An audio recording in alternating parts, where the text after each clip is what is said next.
میں نے دھڑکتے دل کے ساتھ اس گھر کا دروازہ کھولا جہاں میں نے اب تنہا زندگی گزارنی تھی۔ اندر گھپ اندھیرا تھا۔ مالک مکان نے پہلے ہی بتا دیا تھا کہ یہاں 2-4 دنوں میں بجلی کا کنیکشن لگ جائے گا، تب تک ایسے ہی گزارا کرنا ہے۔ میں نے خود کو تسلی دی اور اپنے بیگ سے موبائل نکال کر اس کی ٹارچ جلائی تاکہ آگے کا منظر دیکھ سکوں۔ میں دن کی روشنی میں یہ چھوٹا سا گھر دیکھ کر جا چکی تھی، مگر اب دوبارہ جائزہ لینا چاہ رہی تھی۔ یہ 2 کمروں پر مشتمل چھوٹا سا گھر صاف ستھرا مگر تاریک سا تھا۔ صاف ستھرا سیاہ فرش اور تاریک سا کچن بنا کر گویا اپنا فرض ادا کر دیا گیا تھا، مگر ایک کمی جو شدت سے محسوس ہوتی تھی وہ تھی کھڑکی کی، جو شاید وہ لگانا بھول گئے تھے، ورنہ مجھے اپنا دم گھٹتا ہوا نہ محسوس ہوتا۔ میں آگے بڑھی اور اپنا بیگ کمرے میں رکھ دیا اور کمرے میں رکھے صوفے پر بیٹھ کر لمبی سانسیں لینے لگی۔ ایسا لگتا تھا جیسے ایک طویل سفر کے بعد یہاں تک پہنچی ہوں۔ میرے قدم چور ہو چکے تھے۔ اگر آج بابا زندہ ہوتے تو اپنی لاڈلی بیٹی کو یوں دربدر کبھی نہ چھوڑتے، مگر ہائے یہ ظالم دنیا، جب خود غرضی پر اتر آتی ہے تو انسانیت کو فراموش کر دیتی ہے۔ میرے ساتھ بھی کچھ ایسا ہی ہوا تھا۔ میں اپنے ماں باپ کی اکلوتی بیٹی تھی۔ میرے 2 بھائی تھے۔ بابا کو اپنے بچوں کو اعلیٰ تعلیم دلانے کا بہت شوق تھا، جس کی وجہ سے بابا نے بھائی کو پڑھنے کے لیے ان کی فرمائش پر بیرون ملک بھیج دیا، مگر ان میں اتنی ہمت نہ تھی کہ وہ مجھے بھی ساتھ بھیج سکتے، کیونکہ وہ کہتے تھے کہ بیٹیاں بڑی نازک ہوتی ہیں اور نازک شے کو ہمیشہ سنبھال کر رکھا جاتا ہے۔ سو انہوں نے مجھے اپنی نگرانی میں شہر بھیج دیا تھا، جہاں ان کے بہت سے جاننے والے تھے اور قریبی دوست، جو مجھے سگی بھتیجی سمجھ کر میرا خیال رکھتے تھے، اور بابا بھی ہر ہفتے شہر چکر لگاتے یا پھر مجھے اپنے پاس بلا لیتے۔ سو میری پڑھائی بڑی اچھی طرح چل رہی تھی۔ آس پاس کے لوگ ہمیشہ ہمیں رشک بھری نظروں سے دیکھتے تھے، کیونکہ بابا نے ہماری زندگی میں کسی قسم کی کوئی کمی نہ آنے دی تھی، اور وہ تو اکثر کہتے تھے کہ مجھے اپنی بیٹی بیٹوں سے زیادہ عزیز ہے۔ سو میری ہر خواہش بھائیوں سے پہلے پوری کر دی جاتی تھی۔ گھر کی لاڈلی بیٹی ہونے کے باوجود انہوں نے میری تعلیم و تربیت میں کوئی کمی نہ چھوڑی تھی۔ اس روز میں ہاسٹل سے 2 دن کی چھٹی لے کر گاؤں پہنچی تو گھر میں معمول سے بڑھ کر تیاریاں تھیں۔ میں نے اماں جان سے پوچھا تو وہ کہنے لگیں، آج تمہارے بابا کے دوست اپنی فیملی کے ساتھ آ رہے ہیں، تم بھی جلدی سے کپڑے بدل کر تیار ہو جاؤ، کیونکہ مہمان ابھی پہنچنے والے ہیں۔ میں ہنس پڑی اور کہنے لگی، اماں جی، اللہ کے فضل و کرم سے ہمارے گھر پر مہمانوں کا تانتا بندھا رہتا ہے، ایک جاتا ہے تو ایک آتا ہے، آپ ان کے لیے اتنا خاص اہتمام کیوں کر رہی ہیں؟ سب خیر تو ہے نا؟ میری بات سن کر اماں ہنس پڑی اور کہنے لگی، ارے تم ان باریکیوں کو نہیں جانتی، جب اولاد بڑی ہو جاتی ہے تو انسان کو اچھے گھرانوں سے میل ملاپ رکھنا چاہیے، یہ تو پھر تمہارے بابا کے بڑے قریبی دوست ہیں۔ میں تیار ہو کر باہر آئی تو مہمان آ چکے تھے۔ میری بدقسمتی کا آغاز اسی دن ہو چکا تھا، مگر میں اپنی کربناک قسمت کی ظالمانہ چال سے مکمل طور پر ناواقف تھی، تبھی تو مسکراتے ہوئے آگے بڑھی تھی۔ اماں نے سب سے تعارف کروایا اور آخر میں مجھے مہناز سے ملوایا، جو بہت خوبصورت تھی۔ وہ مجھ سے چند سال ہی بڑی ہوگی۔ اس کے چہرے پر دوستانہ مسکراہٹ تھی اور وہ مجھ سے اس انداز میں ملی گویا مجھے سالوں سے جانتی ہو۔ جلد ہی ہم دونوں کی دوستی ہو گئی۔ اس روز وہ اپنے گھر آنے کے لیے بہت اصرار کر کے گئی تھی، سو اگلی چھٹی پر جب میں گھر گئی تو خاص طور پر اماں سے اصرار کر کے اس کے گھر بھی گئی، اور وہ اتنے پرخلوص انداز میں ملی جیسے کئی دنوں سے ہمارا ہی انتظار کر رہی ہو۔ چند ماہ بعد میری پڑھائی مکمل ہوئی تو میں مکمل طور پر گاؤں آ گئی، اور جلد ہی میرے دونوں بھائی بھی وطن واپس لوٹ آئے۔ اماں اور ابا کو ہمارے رشتے کرنے کی فکر ستانے لگی۔ اکلوتی بیٹی ہونے کی وجہ سے میری بات کو خاص اہمیت دی جاتی تھی۔ سو جب اماں نے مجھ سے مشورہ کیا تو میں نے صاف کہہ دیا کہ مہناز کے علاوہ کوئی میری بھابھی بن کر نہیں آئے گی۔ یوں چٹ منگنی اور پٹ بیاہ والا معاملہ ہوا اور مہناز ہمارے گھر دلہن کے روپ میں ہمیشہ کے لیے آ گئی۔ اماں چاہتی تھیں کہ میری شادی بھی جلد ہو جائے، مگر قسمت کو کچھ اور ہی منظور تھا۔ ایک روز بابا ایسا سوئے کہ پھر کبھی نہ اٹھ سکے۔ ہم سب کا غم کے مارے برا حال تھا۔ ان حالات میں ہمیں کچھ ہوش نہ رہا، سو پورے گھر کی ذمہ داری مہناز نے اپنے سر لے لی۔ گھر کے تمام کام اب اس کی مرضی سے ہونے لگے تھے۔ ہمیں کوئی اعتراض نہیں تھا کیونکہ وہ اس گھر کا حصہ تھی اور گھر کی بڑی بہو بھی تھی، سو اعتراض کرنے کا کوئی جواز ہی نہ بنتا تھا۔ جلد ہی میرے دوسرے بھائی نے بھی شادی کر لی اور بیوی کی فرمائش پر وہ شہر میں گھر لے کر رہنے لگا۔ مہناز نے ہم دونوں ماں بیٹی کو بالکل بے یار و مددگار دیکھا تو اپنی اصلیت پر اتر آئی۔ میں اور اماں بابا کے غم سے باہر نکلے تو ہماری تو جیسے دنیا ہی بدل چکی تھی۔ گھر پر مکمل طور پر مہناز کی اجارہ داری ہو چکی تھی اور وہ ہم سے نوکروں جیسا سلوک رکھتی تھی۔ اس روز اماں کی طبیعت ٹھیک نہیں تھی۔ وہ اپنے لیے پرہیزی کھانا بنانے لگیں تو مہناز کچن میں آ گئی اور تکرار کرنے لگی، گھر میں جو پکا ہے وہی کھایا کریں، مہنگائی آسمان سے باتیں کر رہی ہے اور یہاں چسکے ہی پورے نہیں ہو رہے ہیں۔ ایک فرما بردار بیٹی ہونے کے ناطے میں کبھی یہ بات برداشت نہیں کر سکتی تھی کہ کوئی میری ماں سے اونچی آواز میں بات کرے، چاہے وہ میرے بڑے بھائی کی لاڈلی بیوی ہی کیوں نہ ہو۔ سو ہمیشہ کی طرح اب بھی اس کی تیز آواز میری سماعت سے ٹکرائی تو میں دوڑ کر کچن میں آئی اور بولی، بھابھی چپ ہو جائیں آپ، اماں کے آگے ایک لفظ بھی کہا تو مجھ سے برا کوئی نہ ہوگا۔ اماں اگر اپنے لیے پرہیزی کھانا بنا رہی ہیں تو اس میں آپ کو اعتراض کرنے کا کوئی حق نہیں ہے۔ یہ اماں کا گھر ہے، ان کا جیسے دل چاہے گا ویسے رہیں گی۔ یہ گھر تم اپنے ساتھ جہیز میں نہیں لائی ہو۔ مہناز تیز آواز میں بولی، ہاں ہاں، میں نہیں تمہاری اماں جہیز میں لائی تھی۔ جب دیکھو اماں کی چمچی بن کر چلی آتی ہو۔ 1000 بار امجد سے کہا ہے کہ کوئی رشتہ دیکھ کر چلتا کریں اس کو، مگر نہیں، میری تو اس گھر میں چلتی ہی نہیں ہے۔ پھر کہتے ہیں گھر ٹھیک سے نہیں چلاتی، اتنا خرچ ہو گیا، پیسے اڑا دیتی ہوں۔ جب ایک وقت میں 4 کھانے بنیں گے تو کیا خاک بچت ہوگی؟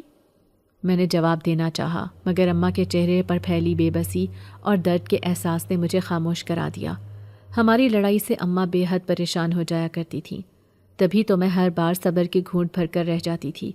اس وقت بھی اماں نے میرا ہاتھ پکڑا اور کچن سے باہر لے گئیں اور کہنے لگیں، چپ کر جا فریال، مجھے بھوک نہیں لگی ہے، بس ویسے ہی سوچا کچھ بنا کر رکھ لیتی ہوں۔ سالن میں مرچیں بڑی تیز تھیں، اب تو بھوک ہی اڑ گئی۔ مجھے اماں کی بے بسی پر بہت افسوس ہوا اور میں نے سوچ لیا کہ میں اپنی ماں کو حالات کی اس ستم ظریفی سے جلد ہی باہر نکال لوں گی، پر قسمت کو کچھ اور ہی منظور تھا۔ اس رات میری ماں سوئی تو کبھی نہ اٹھ سکی۔ بابا کے بعد اماں نے بھی میرا ساتھ چھوڑ دیا اور میں 1000 اپنوں کے درمیان تنہا رہ گئی۔ اماں کی تعزیت کے لیے لوگوں کا آنا جانا لگا ہوا تھا، سو مہناز نیک بننے کی کامیاب اداکاری کر رہی تھی۔ بابا نے اپنی زندگی میں ہی ہم تینوں بہن بھائیوں کا وراثتی حصہ بانٹ دیا تھا۔ میرے حصے میں جو زمین آئی وہ ہمارے گاؤں سے بہت دور جنگلاتی علاقے میں تھی، جہاں آبادی کا نام و نشان نہ تھا اور قریب ہی قبرستان تھا۔ خالی پلاٹ میں جھاڑیاں اگی ہوئی تھیں، بڑے بڑے پتھر پڑے تھے۔ بابا کا ارادہ تھا کہ وہ یہ جگہ بڑی شاندار سی تعمیر کروائیں گے، لیکن ان کی زندگی نے موقع نہ دیا اور یوں ان کا ارادہ بھی منو مٹی تلے دب کر رہ گیا۔ کبھی دل گھبراتا اور مہناز کے رویے سے پریشان ہوتی تو اپنے پلاٹ پر چلی آتی تھی۔ یہاں بے شک اجاڑ اور سنسان جگہ تھی، مگر میرے دل کو سکون ملتا تھا۔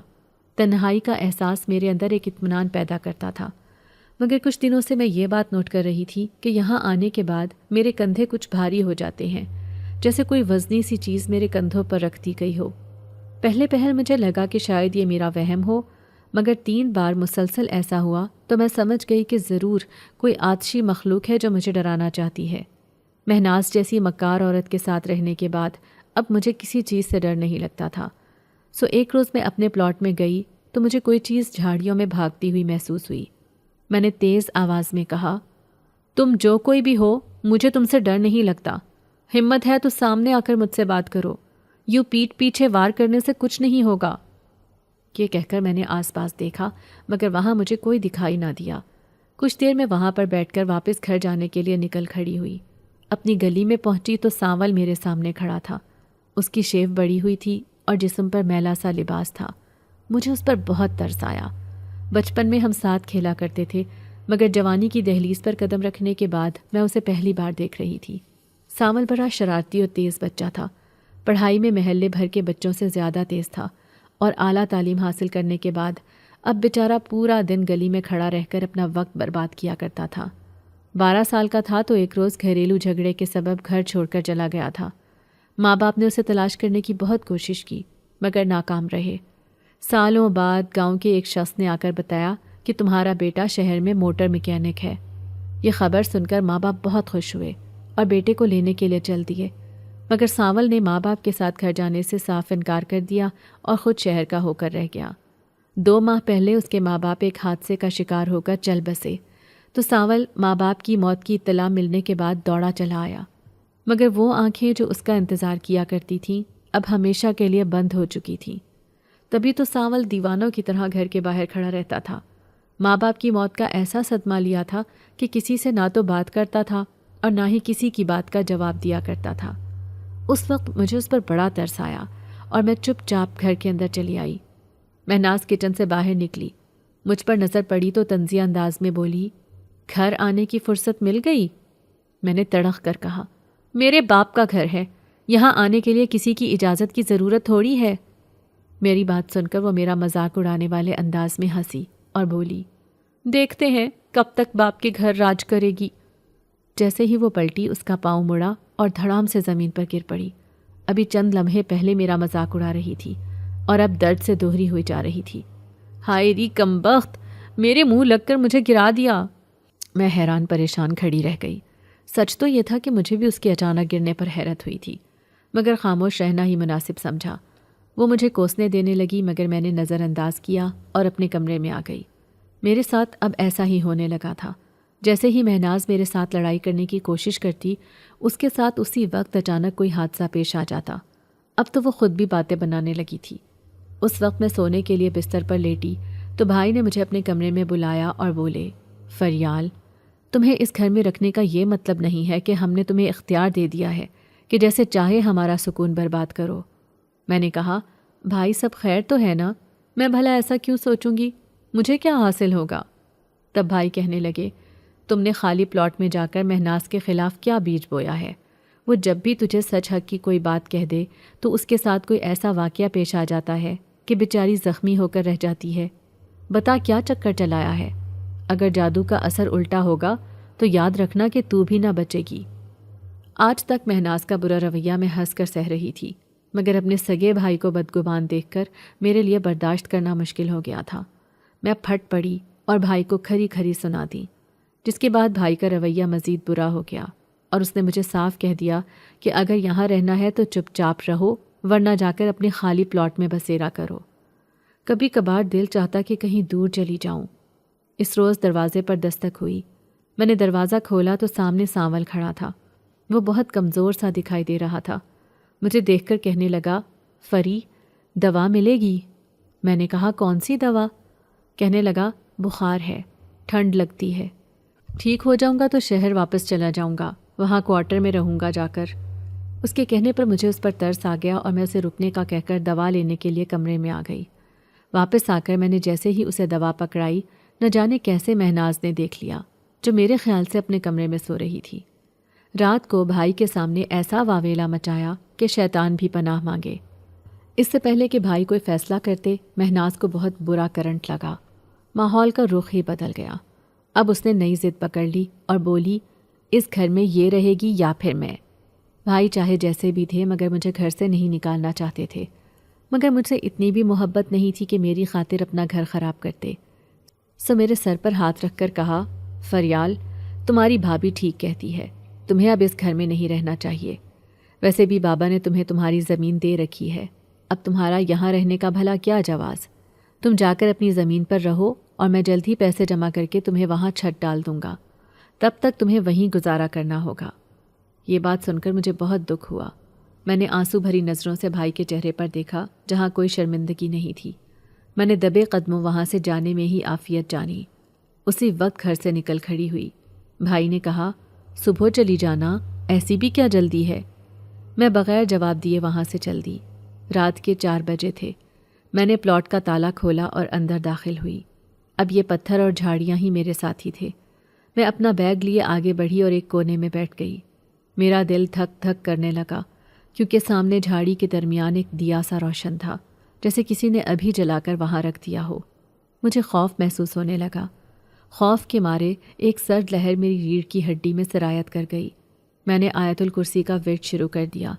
اچانک تیز ہوائیں چلنے لگیں اور حیرت کی بات یہ تھی کہ دیا تیز ہوا کے باوجود جل رہا تھا۔ میں اچھی طرح جانتی تھی کہ اگر میں نے اپنے خوف کو ظاہر کیا تو آتشی مخلوق مجھے مزید ڈرائے گی۔ سو میں نے تیز آواز میں کہا، کون ہو اور کیا چاہتے ہو؟ تم جو کوئی بھی ہو، خدا کے لیے میرے گھر سے نکل جاؤ۔ اسی وقت آگ بڑھ گئی اور ایک بڑے سے سائے میں بدل گئی۔ وہ سایہ حرکت کرتا ہوا دروازے تک چلا گیا۔ میں نے حیرت بھری نظروں سے یہ منظر دیکھا تھا اور اسی وقت دل ہی دل میں فیصلہ کر لیا کہ صبح ہوتے ہی یہاں سے نکل پڑوں گی۔ یہ جگہ خطرے سے خالی نہیں تھی۔ شہر میں میرے بہت سے جاننے والے موجود تھے، مگر وہاں یوں بے یار و مددگار جا کر میں اپنا بھرم نہیں کھونا چاہتی تھی۔ سو میں سوچنے لگی کہ مجھے کہاں جانا چاہیے۔ اسی سمے میرے ذہن میں شمع کا خیال آیا، جو میری بہت اچھی دوست تھی، میرے ساتھ کالج میں پڑھتی تھی۔ میں نے فون پر اس سے رابطہ کیا تو وہ بہت خوش ہوئی۔ اسے ساری صورتحال بتا کر میں نے چند دن اس کے گھر رہنے کی اجازت مانگی تو وہ بولی، پاگل لڑکی، تم جب تک چاہے میرے گھر رہ سکتی ہو، کیونکہ ہم دونوں میاں بیوی تو ویسے بھی ایک کمرے میں رہتے ہیں، دوسرا کمرہ خالی پڑا ہے۔ میں نے کہا، ٹھیک ہے، زیادہ دن میں تمہیں پریشان نہیں کروں گی، بس جب تک مستقل ٹھکانہ نہیں مل جاتا تب تک رہ لوں گی۔ میں شمع کے گھر پہنچی تو وہ مجھے دیکھ کر بہت خوش ہوئی۔ اس کی شادی کو 2 سال گزر چکے تھے، مگر تاحال اولاد سے محروم تھی۔ مجھ سے مل کر ایسا لگا جیسے وہ کسی مخلص دوست کی تلاش میں تھی جس کے آگے اپنے دکھ سکھ شیئر کر سکتی۔ تم یہاں سکون سے بیٹھو، فرحان رات کو دیر سے گھر آتے ہیں اور تب تک ہم دونوں بہت سی باتیں کریں گے۔ میں نے کہا، ٹھیک ہے، میں تو تمہیں اپنے بارے میں بتا چکی ہوں، مہناز کی وجہ سے دربدر ہو گئی ہوں۔ بابا نے جو پلاٹ میرے نام کیا تھا وہاں 4 دیواری کے سوا کچھ نہیں ہے، گھر بنائے گا بھی تو کون؟ امجد بھائی کا تو معلوم ہی ہے، بیوی کی اجازت کے بغیر پانی تک نہیں پیتے، اور چھوٹے بھائی نے کوئی رابطہ رکھنا پسند ہی نہ کیا۔ شمع، ماں باپ کے بغیر زندگی بڑے برے دن دکھاتی ہے۔ میں نے پلکیں جھپک کر اپنے آنسو چھپانے کی کوشش کی۔ میں نے جان بوجھ کر پلاٹ میں موجود جلتے دیے کا ذکر نہیں کیا تھا، کیونکہ میں اچھی طرح جانتی تھی کہ شمع ایک ڈرپوک لڑکی ہے اور وہ میری بات سن کر خوفزدہ ہو جائے گی۔ شمع نے مجھے دلاسا دیا اور بولی، پریشان مت ہو، ہر دوسری لڑکی کے ساتھ یہی معاملہ ہے، شادی نہ ہو تو بھابیاں جینا 2 بھر کر دیتی ہیں، اور اگر ہو جائے تو سسرال والے جینے نہیں دیتے۔ مجھے ہی دیکھ لو، شادی کو 2 سال ہو گئے ہیں مگر اب تک اولاد کی نعمت سے محروم ہوں۔ اب تو فرحان بھی صاف کہنے لگے ہیں کہ میں بانجھ عورت ہوں۔ سچ کہوں، بڑا دل دکھتا ہے۔ کبھی کبھار تو دل چاہتا ہے کہ اپنے ماں باپ کے گھر واپس چلی جاؤں، مگر پھر سوچتی ہوں کہ انہیں کچھ بتانے کا بھلا کیا فائدہ ہے، بڑھاپے میں میری وجہ سے پریشان ہو جائیں گے۔ پھر وہ کچھ سوچ کر بولی، تم نے اب تک شادی کیوں نہیں کی؟ میں نے کہا، تم تو جانتی ہی ہو، ہمارے خاندان میں غیر برادری میں رشتہ نہیں کیا جاتا، بس اسی وجہ سے میری شادی نہیں ہوئی۔ چند رشتے آئے بھی تو بھائی نے منع کر دیا تھا۔ ہر لڑکی کی طرح میری بھی آرزو تھی کہ میرا ایک گھر ہو، شوہر ہو، اور میں ہنسی خوشی زندگی گزاروں، مگر شاید زندگی ابھی بہت سا آزمانا چاہتی تھی۔ زندگی کی آزمائشیں بھی انسان کو زندہ درگور کر دیا کرتی ہیں، میرے ساتھ بھی ایسا ہی ہوا تھا۔ شمع نے مجھے دلاسا دیا اور بولی، فکر مت کرو، ہر کام کا ایک وقت مقرر ہے، جب شادی کا وقت آئے گا تو پتہ بھی نہیں چلے گا۔ میں نے اس کی بات سے اتفاق کیا اور اسی طرح رات تک ہم دونوں دوستیں باتوں میں مگن رہیں۔ میری آنکھیں نیند سے بوجھل ہونے لگیں تو میں نے کہا کہ میں اب سونا چاہتی ہوں۔ شمع نے کہا، ٹھیک ہے، تم سو جاؤ، میں فرحان کا انتظار کرتی ہوں، وہ گھر آئیں گے تبھی سوؤں گی۔ میں اٹھ کر کمرے میں آ گئی جہاں شمع نے میرا بستر لگا رکھا تھا۔ ویسے بھی رات کے وقت میں ان دونوں میاں بیوی کے درمیان نہیں بیٹھنا چاہتی تھی۔ سونے کے لیے بستر پر لیٹی تو عجیب و غریب خیالات آنے لگے۔ جسم تھکن سے چور تھا، مگر نیند میری آنکھوں سے کوسوں دور تھی۔ میں کروٹیں بدلنے لگی۔ نہ جانے کب میری آنکھ کھلی تو ایسا محسوس ہوا جیسے کوئی مجھے پکار رہا ہے، فریال، فریال۔ میں نے یہ آواز پہلی بار سنی تھی۔ میں نے آنکھیں کھولنے کی کوشش کی مگر میرا ذہن گہری تاریکی میں ڈوبا ہوا تھا۔ اچانک میرے دل میں خیال آیا کہ مجھے بھلا کون پکار سکتا ہے؟ یہ مردانہ آواز میں پہلی بار سن رہی تھی۔ معاف کرنا فریال، مجھے آپ کو اس طرح نہیں جگانا چاہیے تھا، مگر کیا کروں، مجبوری ہے۔ اس بار میں نے پوری آنکھیں کھولیں اور بیٹھ کر ارد گرد دیکھنے لگی، مگر مجھے کوئی دکھائی نہ دیا۔ دروازہ کھولیں پلیز، میں فرحان ہوں۔ پوری بات سن کر میری رکی ہوئی سانس خارج ہوئی اور میں نے دل ہی دل میں خدا کا شکر ادا کیا۔ میں نے اٹھ کر دروازہ کھولا تو سامنے فرحان کو موجود پایا۔ معذرت چاہتا ہوں، آپ کی نیند خراب کی، فرحان نے شرمندہ ہوتے ہوئے کہا تو میں بولی، کوئی بات نہیں، آپ کو مجھ سے کوئی کام تھا؟ فرحان نے نظریں جھکاتے ہوئے کہا، دراصل کل میرے کچھ مہمان رہنے کے لیے آ رہے ہیں، مجھے یہ کمرہ خالی چاہیے۔ اس نے بغیر لگی لپٹی کے کہا تو مجھے شمع کی ہر بات پر یقین ہو گیا۔ جو شخص ایک رات مہمان کو گھر پر نہ برداشت کر سکے، اس کا مزاج یقیناً اپنی بیوی کے ساتھ بھی بڑا برا ہوگا۔ کیا سوچ رہی ہیں فریال؟ اور پلیز شمع سے اس بات کا ذکر مت کیجیے گا، وہ ناراض ہو جائے گی۔ آج اچانک گاؤں سے مہمانوں کا فون آیا تو مجھے آپ کو زحمت دینا پڑی۔ میں اس بات سے اچھی طرح واقف ہو چکی تھی کہ وہ مجھے اپنے گھر نہیں رکھنا چاہتا تھا، تبھی تو بہانے بنا رہا ہے۔ شمع نے کہا تھا کہ آپ کو کرائے کا گھر نہیں ملا، یہ لیجئے کارڈ۔ یہ میرے بہت قریبی جاننے والے ہیں، ان کا ایک مکان خالی ہے، آپ فون پر بات کر کے پوچھ سکتی ہیں۔ میں نے کچھ سخت سست سنانے سے خود کو باز رکھا اور بولی، ٹھیک ہے فرحان بھائی، گھر کی بات فائنل ہوتے ہی میں یہاں سے چلی جاؤں گی۔ یہ کہہ کر میں بستر پر آ کر لیٹ گئی، مگر نیند میری آنکھوں سے مکمل طور پر روٹ چکی تھی۔ شمع نے باتوں باتوں میں بتایا تھا کہ فرحان اس کے میکے سے آئے اس کے مہمانوں کو برداشت نہیں کرتا۔ اس کے برے رویے کی وجہ سے ہی شمع کے گھر والوں نے یہاں آنے سے توبہ کر رکھی تھی۔ پھر بھی نہ جانے کیوں میرے ذہن میں یہ بات نہ آئی کہ اسے میرا آنا بھی تو برا لگے گا۔ اب مجھے بے حد شرمندگی محسوس ہو رہی تھی، اور ان کا بستر مجھے کسی کانٹے دار جھاڑی کی مانند لگ رہا تھا، جہاں مجھے ایک پل چین نہیں آ رہا تھا۔ صبح ہوتے ہی میں نے کارڈ پر لکھے نمبر پر رابطہ کیا اور جلد ہی ایک گھر دیکھ کر وہاں اپنا بیگ اٹھائے چلی آئی۔ شمع نے بہت اصرار کیا کہ میں اس کے گھر رہوں اور مجھے روکنے کی ہزار کوشش کی، لیکن میں نے اس کی ایک نہ سنی۔ اس کی تنہائی دور کرنے کی خاطر میں اپنی عزت نفس کو مجروح نہیں کرنا چاہتی تھی۔ پہلی رات اس کے گھر میں سوتے ہوئے مجھے بہت خوف آیا، لیکن جلد ہی میں نے خود کو سنبھال لیا اور کوئی اچھی نوکری کی تلاش کرنے لگی۔ میرے پاس کچھ پیسے موجود تھے اور میں جانتی تھی کہ قارون کا خزانہ بھی ہو اور بیٹھ کر کھایا جائے تو ختم ہو جاتا ہے، سو میں جلد از جلد نوکری کرنا چاہتی تھی تاکہ میرا وقت بھی گزر جائے اور کچھ پیسے بھی ہاتھ آ جائیں۔ جلد ہی ایک اچھی کمپنی میں میری نوکری لگ گئی اور میں صبح گھر سے نکلتی اور رات کو واپس آ جاتی۔ یوں میری تنہائی بھی دور ہو گئی اور وقت گزرنے کا پتہ ہی نہ چلتا۔ رات کو جسم تھکن سے چور ہوتا، جس کی بدولت بستر پر لیٹتے ہی مجھے نیند آ جاتی۔ ایک ہفتہ پلک جھپکتے ایسے گزرا کہ پتہ ہی نہ چلا۔ ایک روز میں کمپنی سے باہر نکل رہی تھی کہ مجھے ایک شخص نے روک لیا اور کہنے لگا، میں تم سے ایک ضروری بات کرنا چاہتا ہوں بیٹی۔ اس کے لہجے میں ایک عجیب سی اپنائیت تھی۔ شاید یہی وجہ تھی کہ میں نہ چاہتے ہوئے بھی رک گئی، کیونکہ شہر آنے کے بعد میں کسی سے راہ و رسم نہیں بڑھاتی تھی، بلکہ اپنی حدود کا خیال رکھتی تھی۔ مجھے تمہارے چہرے پر کچھ معاملات دکھائی دے رہے ہیں بیٹی، تمہیں علاج کی ضرورت ہے، چاہو تو میرے آستانے پر آ جانا، بیٹی سمجھ کر پہلے ہی خبردار کر رہا ہوں۔ میں نے ناسمجھی کے عالم میں کہا، آپ کن معاملات کی بات کر رہے ہیں؟ میں آپ کی بات سمجھی نہیں ہوں۔ وہ شخص جس کے چہرے پر داڑھی تھی اور سر پر اس نے سیاہ رنگ کی ٹوپی پہنی ہوئی تھی، کہنے لگا، جناتی معاملات، کیا تم نے کبھی جلتا ہوا دیا دیکھا ہے؟ اس شخص کی بات سن کر مجھے اپنے پلاٹ میں موجود جلتا ہوا دیا یاد آ گیا، لیکن اپنے بارے میں ہر بات بتا کر میں اس شخص کو اپنا رازدار نہیں بنانا چاہتی تھی، کیونکہ تنہا لڑکی کا اکیلے شہر میں رہنا بڑا مشکل ہوتا ہے۔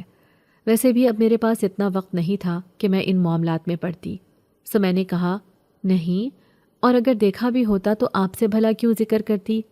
آئندہ راستے میں روکنے کی غلطی مت کیجیے گا، ورنہ نتائج کے ذمہ دار آپ خود ہوں گے۔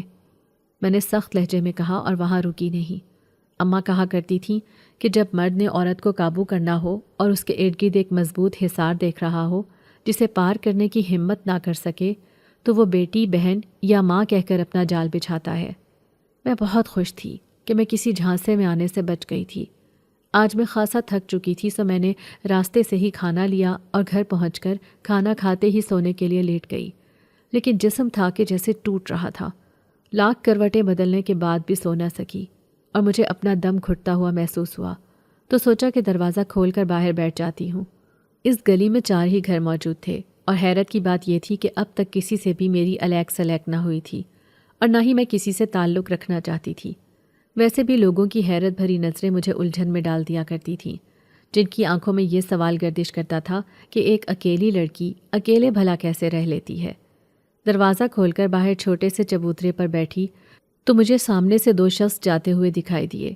اچانک ان میں سے ایک شخص کی نظر مجھ پر پڑی اور اس نے دوسرے شخص کے کان میں گھس کر نہ جانے کیا کہا کہ وہ دونوں اچانک اپنا رخ بدل کر تیز چلتے ہوئے میری جانب بڑھے اور بولے، اے لڑکی، اپنے ہاتھ میں پہنی سونے کی چوڑی نکال دے، ورنہ تیرا وہ حال کریں گے کہ یاد رکھے گی۔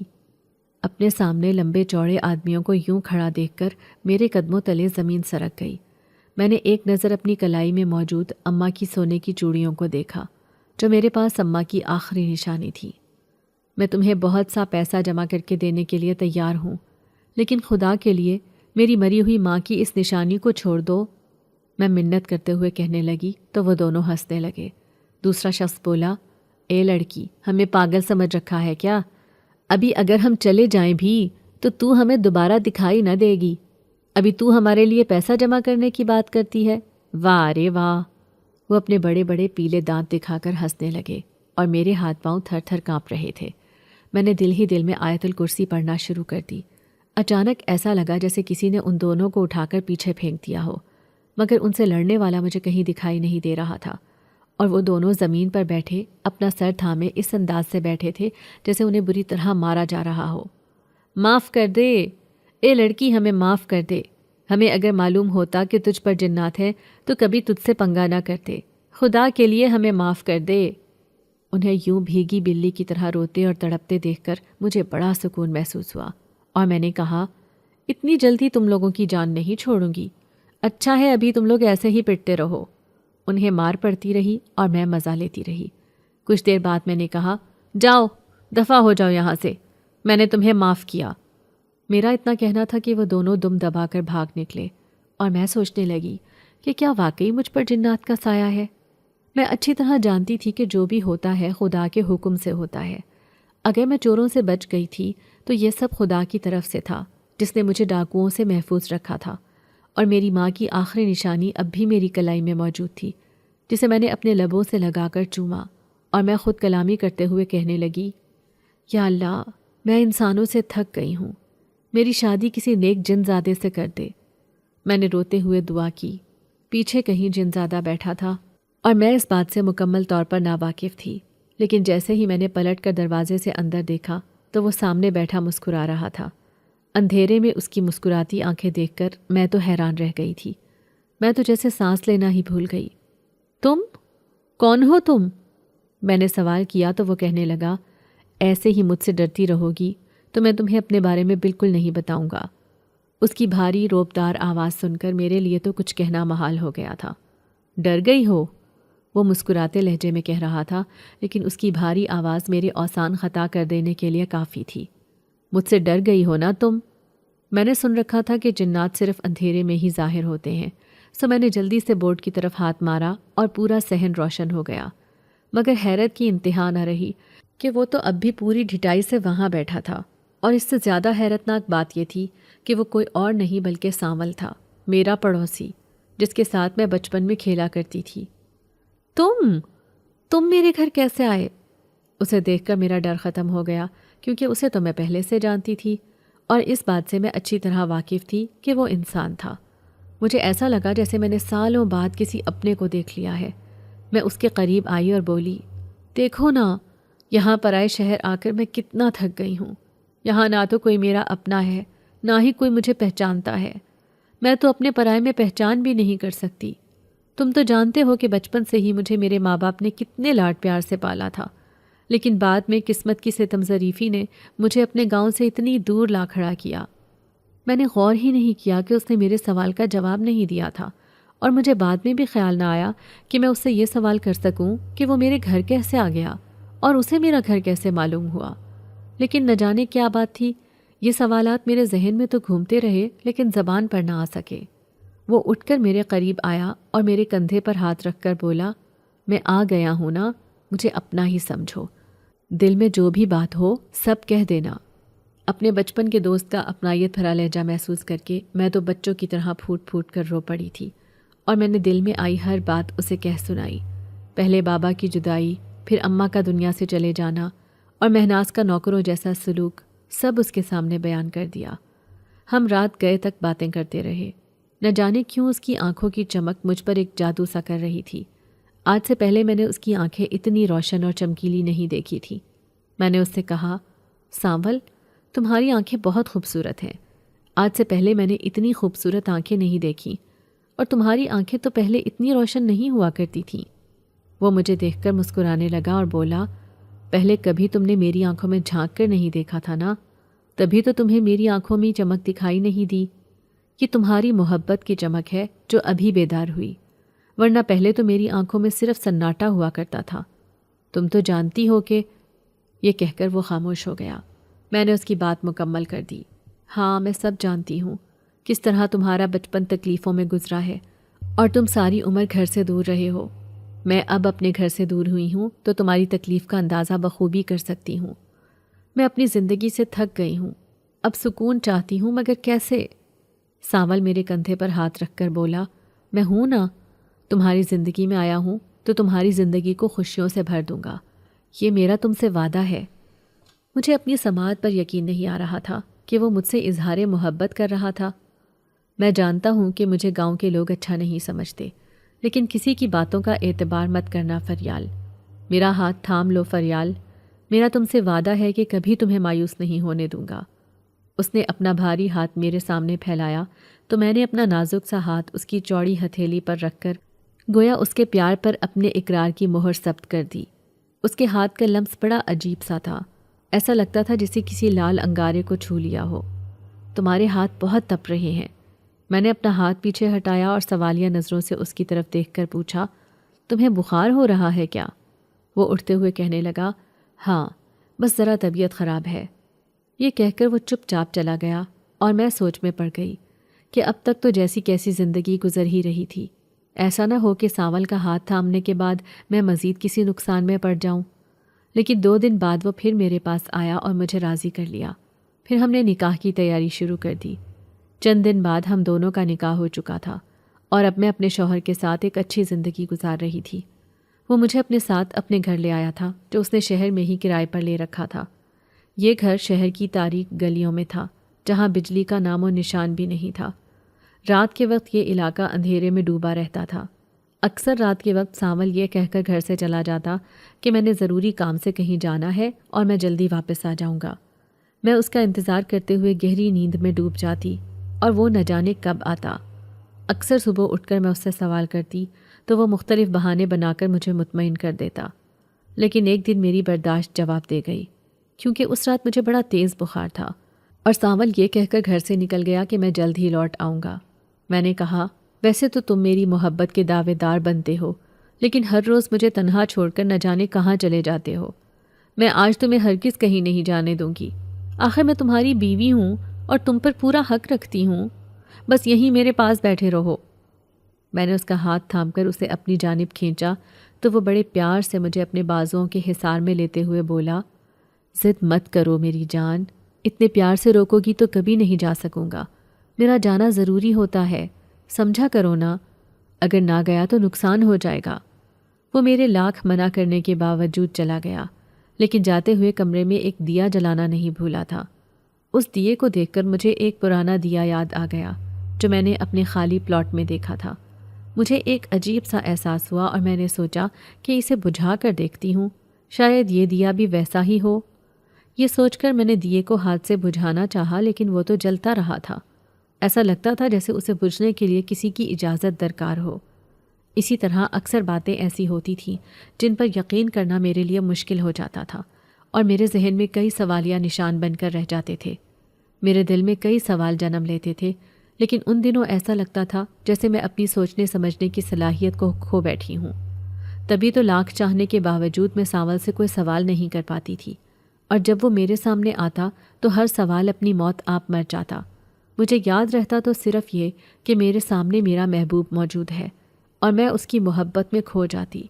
اس کی آنکھوں کا جادو مجھ پر کام کر جاتا تھا اور میں ہر سوال کھو بیٹھتی۔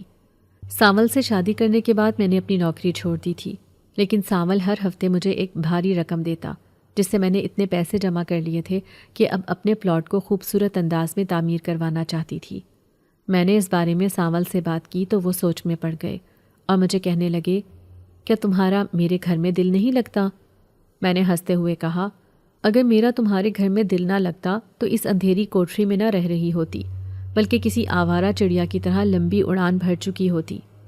مگر میرے ہنسنے کا سانول پر کوئی اثر نہ ہوا اور وہ بولا، تمہاری بات سے تو مجھے ایسا ہی لگتا ہے جیسے تمہارا یہاں دل نہیں لگتا۔ میں نے کہا، میرا تمہارے ساتھ دل لگتا ہے، تمہارے بغیر کسی محل میں بھی نہ رہ پاؤں گی میں، اور تمہارے ساتھ اس اندھیری کوٹری نما گھر میں رہ رہی ہوں۔ یہ میرے لیے کسی محل سے کم نہیں ہے۔ وہ میرے بالوں میں انگلیاں چلاتے ہوئے بولا، بس پھر یاد رکھنا، کبھی میری جاسوسی مت کرنا، ورنہ ہم دونوں کا ساتھ ہمیشہ کے لیے چھوٹ سکتا ہے۔ میرے بارے میں کوئی سوال مت کرنا فریال، ورنہ ایسی جدائی مقدر بنے گی کہ تم ساری عمر میری راہ تکتی رہ جاؤ گی۔ ایسی باتیں جو میں کبھی خواب میں بھی نہیں سوچ سکتی تھی اس کے لبوں سے ادا ہوئیں تو میرا دل کانپ اٹھا، اور میں کہنے لگی، خدا کے لیے ایسی باتیں مت کرو، میرے دل کو کچھ ہو رہا ہے، میرا دل گھبرا رہا ہے، میں تم سے جدا ہونے کا سوچ بھی نہیں سکتی۔ اپنے شوہر سے جدا ہونے کا تصور ہی میری جان نکال کر رکھ دیتا تھا۔ میں کبھی اس سے جدا نہیں ہونا چاہتی تھی۔ شاید دنیا کی ہر بیوی ہی ایسا کبھی نہ سوچ سکے، لیکن میرا تو اس دنیا میں اس کے علاوہ کوئی بھی نہیں تھا، اور جو رشتے باقی تھے میرے لیے ان کا ہونا یا نہ ہونا برابر ہی تھا۔ اس روز مجھے صبح سے ہی چکر آ رہے تھے۔ صبح کو سانول اپنے کام پر چلے گئے۔ میں چاہتی تھی کہ آج وہ گھر پر رک جائیں، لیکن پھر میں نے سوچا کہ کام کا حرج ہوگا، سو انہیں کام پر جانے دیا۔ لیکن رات تک میری طبیعت نہ سنبھلی، اور میری حیرت کی انتہا نہ رہی جب سانول نے کھانا کھانے کے بعد میری طبیعت کو مکمل طور پر نظر انداز کیا اور کہنے لگے، آج رات کو میں گھر نہیں آؤں گا، مجھے ضروری کام ہے، تم اپنا خیال رکھنا اور دروازہ اچھے سے بند کر لینا۔ میں جاتے ہوئے دیا روشن کر دوں گا تاکہ تمہاری رات آرام سے گزر جائے۔ ان کی بات سن کر مجھے شدید غصہ آیا، مگر میں خاموش رہی کیونکہ میرے ذہن میں ایک خیال آیا تھا، اور آج میں ہر حال میں یہ بات جاننا چاہتی تھی کہ آخر وہ رات کو کہاں چلے جاتے ہیں۔ سو میں نے فرما بردار بیویوں کی طرح کہا، ٹھیک ہے چلے جانا، میں سو جاؤں گی، میری فکر مت کرنا، میری طبیعت ویسے بھی اب پہلے سے بہت بہتر ہے۔ کچھ دیر تک وہ ادھر ادھر کی باتیں کر کے چلے گئے، اور میں ان کے گھر سے نکلنے کے چند منٹ بعد دبے قدم گھر سے باہر نکلی اور دبے قدموں چلتی ہوئی ان کا پیچھا کرنے لگی تاکہ آج جان سکوں کہ آخر وہ کون سی جگہ ہے جہاں جا کر وہ مجھے بھول جاتے ہیں اور انہیں اپنی محبت یاد ہی نہیں رہتی۔ وہ سڑک کی جانب بڑھ رہے تھے۔ یہ جگہ خاصی روشن تھی، یہی وجہ تھی کہ مجھے وہ صاف دکھائی دے رہے تھے، اور میں ان سے خاصے فاصلے پر آہستگی سے چل رہی تھی تاکہ انہیں احساس نہ ہو کہ میں ان کا پیچھا کر رہی ہوں۔ یہ دیکھ کر میرے قدموں تلے زمین سرک گئی کہ وہ تو قبرستان کی طرف جا رہے تھے۔ وہ قبرستان میں داخل ہوئے اور پھر اس کے بعد مجھے کہیں دکھائی ہی نہ دیے۔ میرے دیکھتے ہی دیکھتے وہ نہ جانے کہاں چلے گئے تھے اور لمحے بھر میں میری نظروں سے اوجھل ہو گئے۔ کیسے؟ آخر یہ سب لمحے بھر میں کیسے ہو گیا تھا؟ کاش میں جان لیتی کہ وہ ہمیشہ کے لیے مجھے چھوڑ کر کہاں چلے گئے۔ اپنے دل کو سمجھانے کے لیے میں نے سوچا کہ شاید وہ مجھ سے مذاق کر رہے ہوں اور جلدی گھر واپس آ جائیں۔ میں گھر جا کر ان کا انتظار کرنے لگی، مگر افسوس میرا انتظار ہی رہا۔ انہوں نے نہ آنا تھا نہ آئے، مگر میں اپنی ہر کوشش کرنا چاہتی تھی، اور میں نے ہر رات قبرستان میں جا کر انہیں تلاش کرنا شروع کر دیا، مگر 5 راتیں مسلسل دیکھنے کے باوجود وہ مجھے نہ ملے۔ مجھے شدت سے احساس ہوا کہ انہوں نے مجھے منع کیا تھا کہ کبھی میری جاسوسی میں مت پڑنا۔ میں نے ان کا پیچھا کر کے بہت بڑی غلطی کی تھی، اور اب پچھتاوے کے سوا میرے پاس کچھ نہ تھا۔ میں ایک دن ان کی دکان ڈھونڈتی ہوئی وہاں چلی گئی، اور جب میں نے وہاں کام کرنے والے کاریگروں سے سانول کے بارے میں پوچھا تو وہ حیرت سے میری طرف دیکھ کر کہنے لگے، بی بی، سانول بھائی کا تو 2 سال پہلے ایکسیڈنٹ میں انتقال ہو گیا ہے، تم بھلا کس کی بات کر رہی ہو؟ تمہیں یقیناً کوئی غلط فہمی ہوئی ہے۔ سانول نام کا اب کوئی آدمی یہاں کام نہیں کرتا، بیچارہ ایک ہی تھا جو چلا گیا، مگر سچ پوچھیں تو اب تک بھائی کی بڑی یاد ستاتی تھی، بڑے اچھے آدمی تھے جی۔ یہ بات جان کر میرے لیے قدم بڑھانا مشکل ہو گیا تھا، لیکن میں نے بمشکل خود کو سنبھالا۔ مجھے حیران پریشان دیکھ کر ایک شخص کہنے لگا، بی بی پریشان لگتی ہو، اگر کہو تو کچھ مدد کر دیں؟ میں نے انکار میں سر ہلایا اور وہاں سے دوڑتی ہوئی گھر چلی آئی۔ گھر میں قدم رکھا تو دیواروں پر پڑے سرخ رنگ کے چھینٹے کچھ اور ہی کہانی سنا رہے تھے۔ میں نے دھڑکتے دل اور بوجھل قدموں سے اپنا سامان اٹھایا اور وہاں سے نکلنے میں دیر نہ لگائی۔ سانول کے ساتھ گزارا ہوا وقت کسی خواب کی مانند میری آنکھوں میں تھا، جو لمحہ بلمحہ مجھے بڑی اچھی طرح یاد تھا۔ میں کچھ دن ہاسٹل میں رہی اور پھر جلد ہی گاؤں والے پلاٹ پر کام شروع کروا دیا۔ گھر تعمیر ہونے میں خاصا وقت لگا۔ اس دوران بھی میرے ساتھ ایسے واقعات پیش آئے جنہیں جان کر انسانی عقل دنگ رہ جائے، مگر میں نے صبر و تحمل سے سب کچھ برداشت کیا۔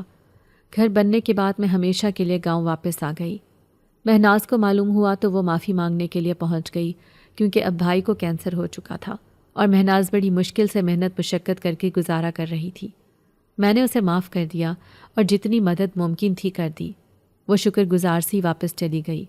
اب میں گاؤں بھر کے بچوں کو دینی تعلیم دیتی ہوں اور گاؤں کے لوگ روحانی علاج کے لیے میرے پاس آتے ہیں۔ سانول کے ساتھ گزارا ہوا وقت میں کبھی بھول نہیں سکتی، جس کا ذکر میں اب تک کسی سے نہیں کر سکی ہوں، مگر اس کی یاد کسی خزانے کی طرح میرے دل میں موجود ہے۔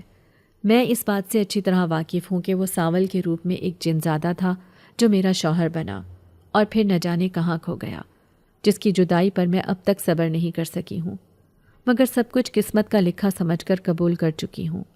سو اب میں گاؤں والوں کے ساتھ بڑی خوش اور مطمئن زندگی گزار رہی ہوں۔